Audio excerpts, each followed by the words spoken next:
육적인 관계도 있지만 영적인 관계는 어떠한 것일까? 오늘 야고보서 1장 1절에 주님이 말씀하신 그러한 이 말씀 속에서 영적인 관계는 과연 어떤 걸까? 여러분, 육적인 관계와 영적인 관계에서 분별하여 신앙생활을 하실 수 있길 바랍니다. 육적인 관계로 아무리 신앙생활을 오래 해도 그건 아무 소용이 없어요. 우리 영적인 관계, 영적인 관계로 신앙생활을 하면 좋겠다 하는 그런 마음으로 오늘 말씀을 증거하겠습니다. 미국의 저명한 그러한 사업가요, 또 미국에서 70부 장관까지 지낸 바 있는 워너메이커라는 그런 탁월한 예지와 명확한 판단력으로 투자를 하면 투자한 모든 게 다 실패한 거 없이 승리하는 그러한 아주 스마트한 그러한 사업가가 있었습니다. 그 워너메이커라는 사람이었습니다. 엄청난 그러한 부자가 되었습니다. 한편은 그에게 어느 신문 기자가 와서 선생님은 일생 중에 수많은 투자를 하셔서 다 성공을 많이 하셨는데 가장 값진 그러한 투자가 뭐였나요? 그 수많은 투자 중에서 가장 값진 투자가 언제였나요? 이렇게 물었습니다. 이때 워너메이커는 대답을 합니다. 제가 가장 값지고 귀한 투자를 한 적이 있었는데 그것이 바로 12살 때였습니다. 제 나이 12살 때 $2 50센트를 주고 산 하나님의 말씀, 성경을 산 겁니다. 성경책을 산 것이 저의 가장 값진 투자였습니다.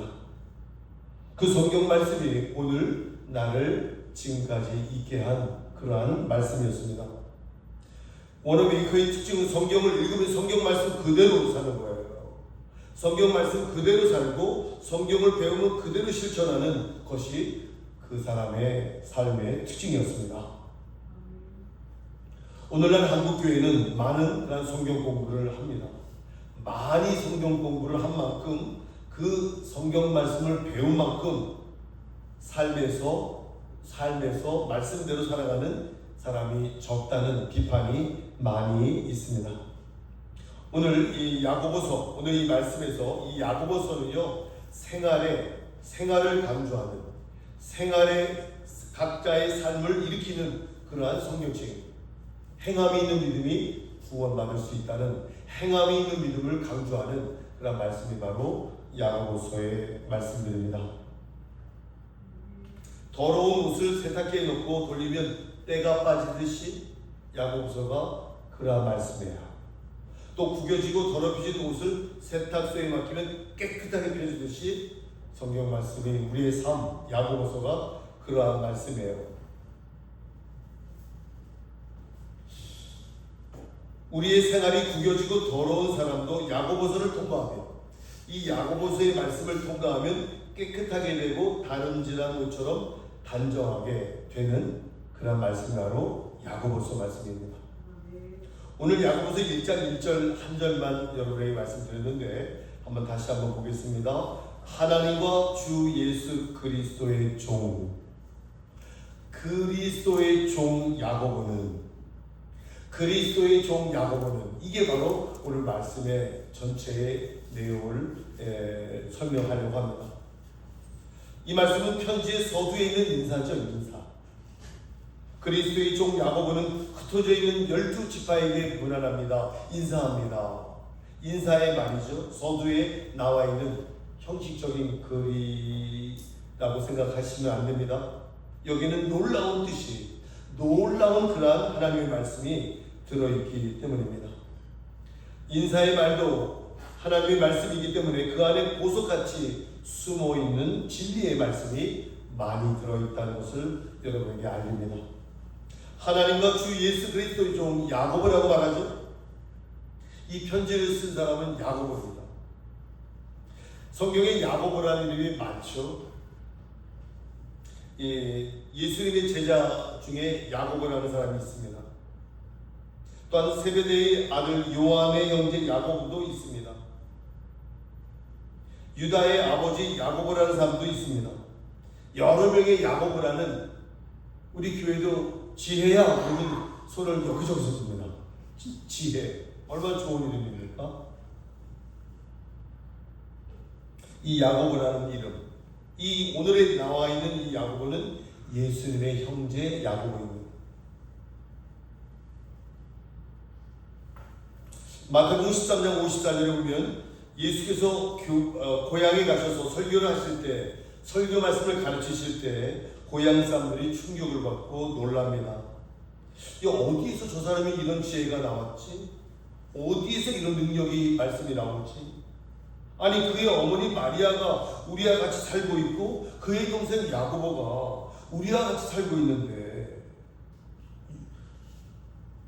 누이 동생도 우리와 같이 살고 있는데, 그의 집이 목수집인데 목수집인데 우리 집도 고쳐주셨는데 언제 저런 지혜를 배우셔서, 언제 저런 능력이 있어서 이런 말씀을 하시지? 이런 능력의 말씀하시지? 하는 것을 놀라며 말합니다. 어쨌든 고향 사람들이 보기에 예수님께서는 야고보의 큰형 이 정도만 알고 있었습니다. 또한 유다라는 이름, 다른 유다가 아니라 동명이 이름입니다. 그 유다라는 동생도 예수님의 동생 중에 한 명이었습니다. 물론 야고보는 예수님께서 십자가에 달리시기 전까지 예수님을 믿지 않았습니다. 같은 형제로 쭉 자랐기 때문에 그때까지는 예수를 믿지 않았습니다.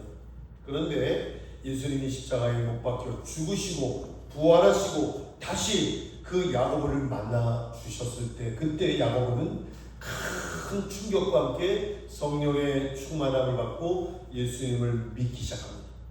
예수님을 자기의 형이 아닌 메시아로 믿기 시작합니다. 그때 예수님은 그 야고보를 찾아가 주셨고 사도로 그때 야고보를 세워주신 겁니다. 고린도전서 15장 7절에 그 말씀의 근거가 나옵니다. 예수님께서 그 야고보를 자기 동생을 떠나 사도로 세우신 거예요. 성령이 충만한 그러한 야고보를 세우신 겁니다. 그런데 그러한 야고보, 예수님의 친동생 야고보가 자기를 가리켜 말할 때 아주 중요합니다.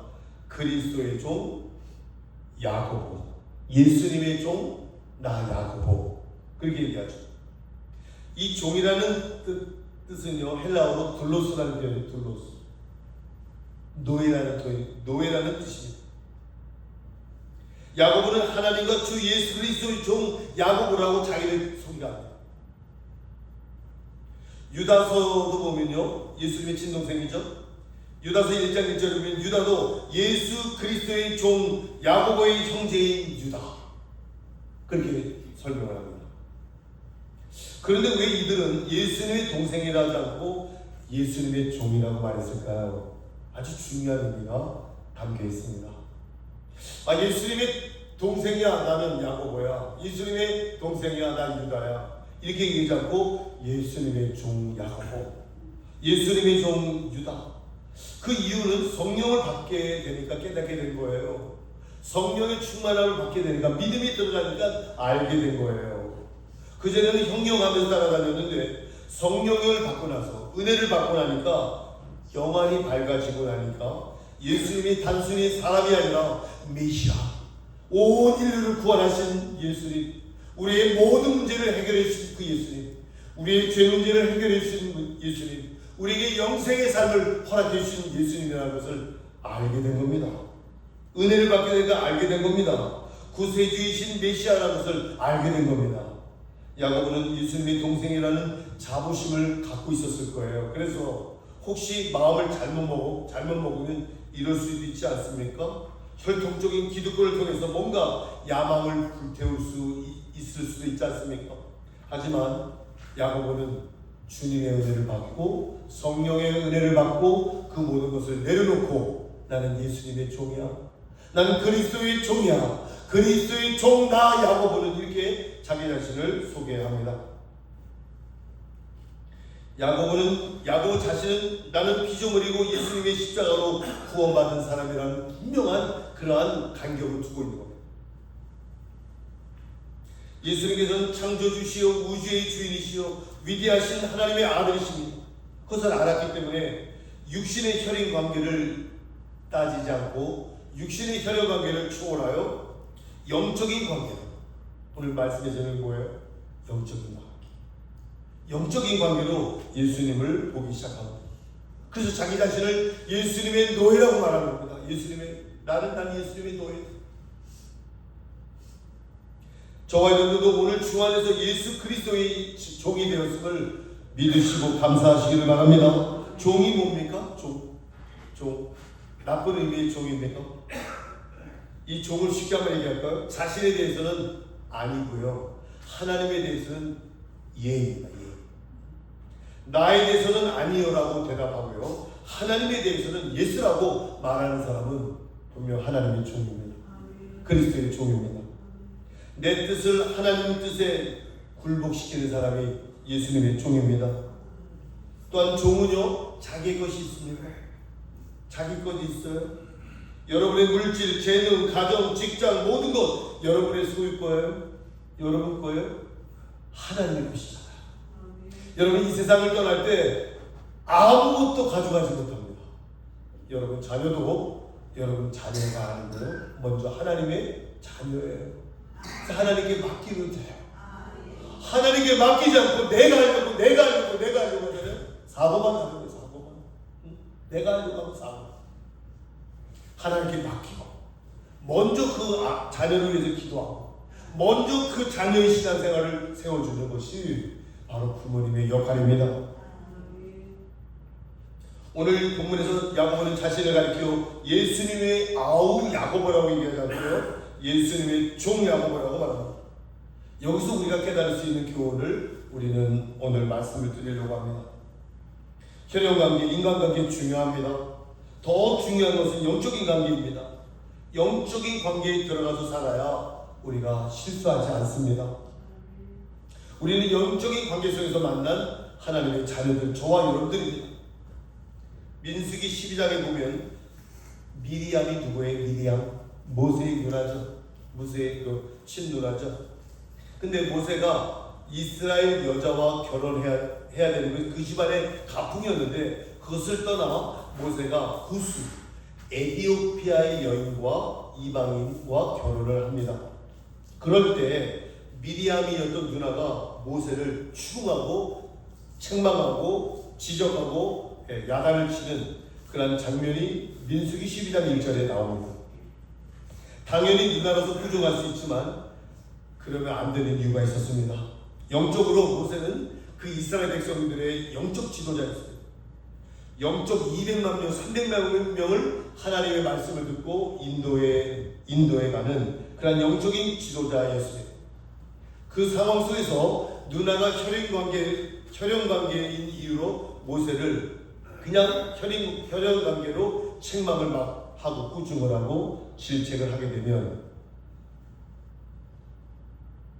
이스라엘 백성의 지도자가 될 수 있겠습니까? 영적인 지도자가 세울 수 있겠습니까? 하나님께서 세우신 이 권위를 침범하는 그러한 우를 범할 수 있는 상황이었습니다. 그래서 하나님께서 미디암에게 문둥병을 걸리게 하십니다. 무서운 거죠. 교회에서도 목회자나 여러 이런 사역자에게 특별히 세운 하나님의 그러한 사역자들이 있습니다. 사역자가, 목회자가 장점도 있겠지만 사람이기 때문에 단점도 있겠죠. 근데 그것을 비판하고 흉을 보고 책망하고 지적하게 되면 그 영적인 리더십이 약화되어 교회가 손해를 보게 됩니다. 교회의 영적인 그런 타격을 받게 돼서 성도들 자신들이 손해를 보게 된다는 그런 이야기입니다. 그래서 여러분들이 혹시 교회의 섭섭함이나 약점이 보인다면 그것을 책망하고 지적하고 야단을 치는 것이 아니라 기도해 주시기를 부탁합니다. 그리고 좋은 점을 여러분이 격려해주고 세워주신다면 교회는 부흥이 되고 행복한 천국의 공동체가 될 줄 믿습니다. 모세가 누나에게 꾸중을 듣고 구박을 받으면 지도자가 되기 어렵잖아요. 집에서 구박을 받는 사람이 민족의 지도자로 세울 수 있겠습니까? 민족의 지도자가 될 수 있겠습니까? 그래서 하나님께서는 미리암을 책망하신 거죠. 문둥병이 임한 겁니다. 그래서 아론이라는 모세의 형이 나서서 그 모세에게 동생이지만 내 주여 이렇게 얘기를 합니다. 모세에게 청합니다. 우리가 미련하여 우를 범했습니다. 우리의 미련한 그러한 죄를 용서해 주시고 너그럽게 용서해 달라는 그러한 이야기를 아론은 동생 모세에게 말합니다. 그래서 모세가 하나님 앞에 기도합니다. 하나님, 미리암의 그러한 병을 고쳐주옵소서. 저의 그러한 우를 하나님께서 사해 주십시오. 기도했을 때 미리암의 문둥병은 곧 낫게 됩니다.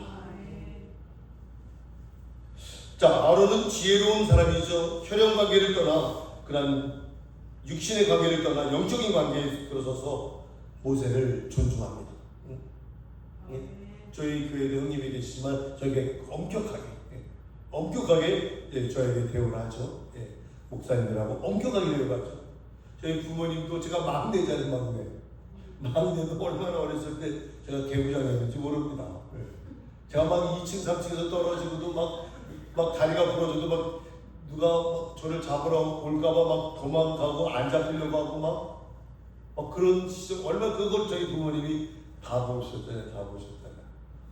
그거 올리고, 저희 부모님이 제가 제일 아래 막내의 사랑을 받았지만, 부모님이 저에게 엄격하게 목사님으로 딱 존칭을 하고 그렇게 대우를 하고 그렇게 영적인 관계로 삶을 사시다가 천국으로 두 분 다 가셨습니다. 얼마나 감사한지 모릅니다. 관계를 딱 구분해서 짓는 거예요. 짓는 거예요.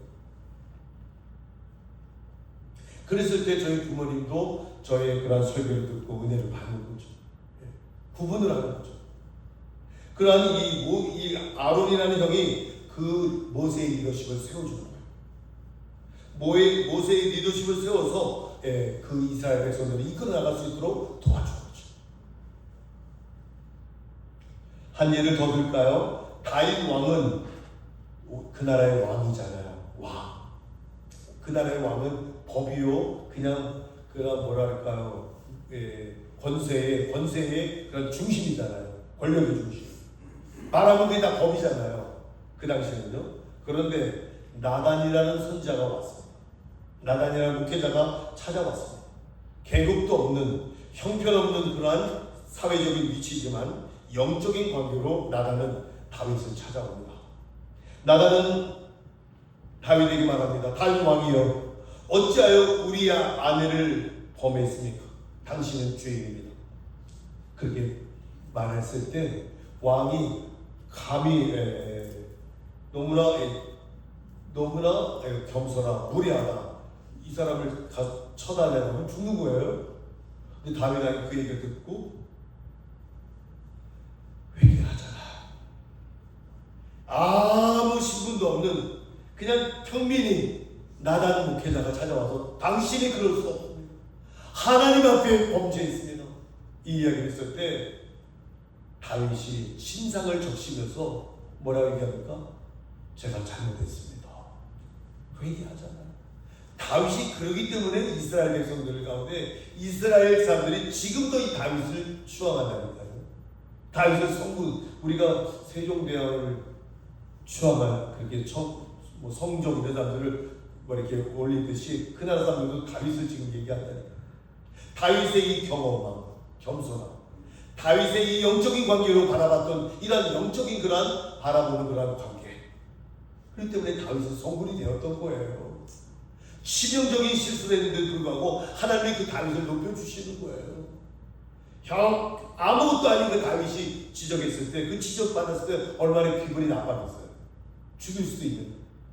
하지만 그 지적을 받고 제가 잘못했습니다. 회개하잖아요. 사랑하는 성도들은 육적인 관계 속에서 살아가면 자칫 잘못하면 큰 벌을 받을 수도 있습니다. 그러나 매사에 영적인 관계 속에서 일을 풀어가고 영적인 관계 속에서 은혜와 축복을 누리게 된다면 그 사람은 승리하는 삶을 살게 된다는 그런 이야기입니다. 영적인 관계에서 승리하시는 여러분들 되길 주의 이름으로 축원합니다. 마지막 말씀, 여러분 영적인 관계 속에서 여러분의 부모님에 대한 이야기를 마지막으로 하겠습니다. 영적인 관계 속에서 여러분 부모님을 바라보시기 바랍니다. 육신의 관계라면 우리 부모님 재산도 없네, 능력도 없네, 그냥 부모님 나이 들으셨네, 뒷방 그런 늙은이 취급을 하시겠습니까? 그렇게 하면 안 된다. 영적인 관계 속에서 보이지 않는 하나님을 여러분 믿으신다면 보이는 그 부모님은 보이는 하나님으로 모셔야 된다는 그러한 이야기를 십계명 중에 5계명, 이는 너희들 사람들이 지킬 만한 첫 계명이다. 그 말씀을 내 부모를 공경하라는 이야기입니다. 하나님이 주신 인간이 지킬 첫 계명을 내 부모를 공경하라고 주님 말씀하셨죠. 눈에 보이는 육신의 아버지 어머님에게 잘하지 못하는 분이 눈에 보이지 않는 하나님을 잘 섬긴다는 말, 그거는 말이 안 맞는 얘기입니다. 여러분, 부모님에게 정말 좋은 것으로, 맛있는 것으로, 좋은 말로 여러분 섬기시기를 바랍니다. 왠지 아세요? 부모님은 그게 기회가 많지 않아. 이제 시간이 얼마 남지 않았어요. 여러분과 여러분 자녀들은요, 시간이 많아. 그러니까 부모님은, 그 어르신들은요, 기회가 많지 않아. 시간이 짧아요.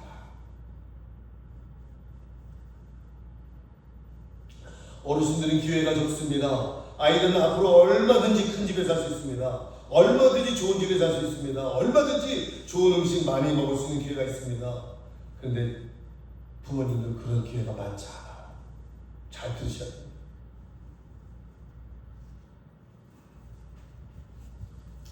에베소서 6장에 보면, 에베소서 6장 1절로 3절에 보면, 너 자녀들은 너희 부모를 주 안에서 순종해라. 주님 안에서 순종해라. 이것이 옳다.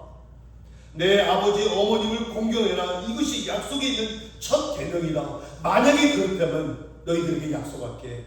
뭐라고 약속합니까? 너가 이 땅에서 잘 될 거야. 너가 이 땅에서 장수할 거야. 이건 하나님의 약속이에요. 여러분, 부모님에 대한 이 공경을 여러분들이 지키신다면 하나님이 여러분에게 약속하신 것이 형통과 장수입니다. 그러므로 부모님을 통하여 복을 받으시기를 바랍니다. 반대로 해석할 때 부모님에게 여러분이 섭섭하게 해야 된다? 그러면요, 그 반대가 되는 거예요. 장수가 안 된다는 거예요. 형통이 안 된다는 거예요. 그렇지 않습니까? 영적인 관계에서 가정생활을 이루어가시기를 바랍니다. 어떤 부산에 사는, 시간이 가지고 하나 더 해야 되겠네요. 부산에 사는 할머니에게 아들과 딸이 있었습니다. 그 아들은 구미에 살고 있었는데, 그 구미에 사는 큰아들이 와서 말합니다. 어머니, 혼자서 이 큰 집이 무슨 소용이 있어요? 가시고 저하고 합해서 저희 집에 큰 집을 마련해서 같이 사세요. 저희들이 잘 모시게 그랬다는. 그래서 어머님은 그 집을 팔아 아들과 같이 큰 집을 사서 큰 집으로 옮겼다고 합니다. 그런데 6개월쯤 지나니까 며느리 눈치가 보인다고 해요. 여러분, 며느리 눈치 보지 마세요. 예, 당당하게 사세요. 예. 그래서 이 어머님이 며느리 눈치가 좋지 않으니 딸 집에 한 달간 갔었다고 합니다. 한 달간 갔다 집으로 돌아오니까 자기가 사는 방이 없어졌어. 세를 줬어. 피눈물 나는 일이죠. 이건 예입니다. 예. 사랑하는 성도 여러분, 이렇게 사시면 안 됩니다. 부모님은, 어르신들은 그렇게 시간이 많이 남아있지 않아요. 잘 들으셔야 됩니다. 즉 마음을 다하여 영적으로 보이는 하나님으로 주 안에서 공경하시는 여러분들 되실 주님의 이름으로 축원합니다. 기도하겠습니다. 하나님의 자녀들은 세상을 살아가면서 물론 인간관계 잘 해야 됩니다. 매사에. 그런데 영적인 관계에서 하나님의 말씀을 붙잡고 여러분의 가정, 여러분 부모님, 하나님과의 관계, 이 모든 것 하나님의 성령과 함께 영적인 관계로 이루어가야 됩니다. 우리가 영적인 관계에서 살아가려고 애를 쓰면 하나님이 여러분을 귀하게 여기실 거예요. 하나님이 여러분들을 축복하실 거예요. 형통하게 하신다는 거예요. 장수하게 해주신다는 거예요.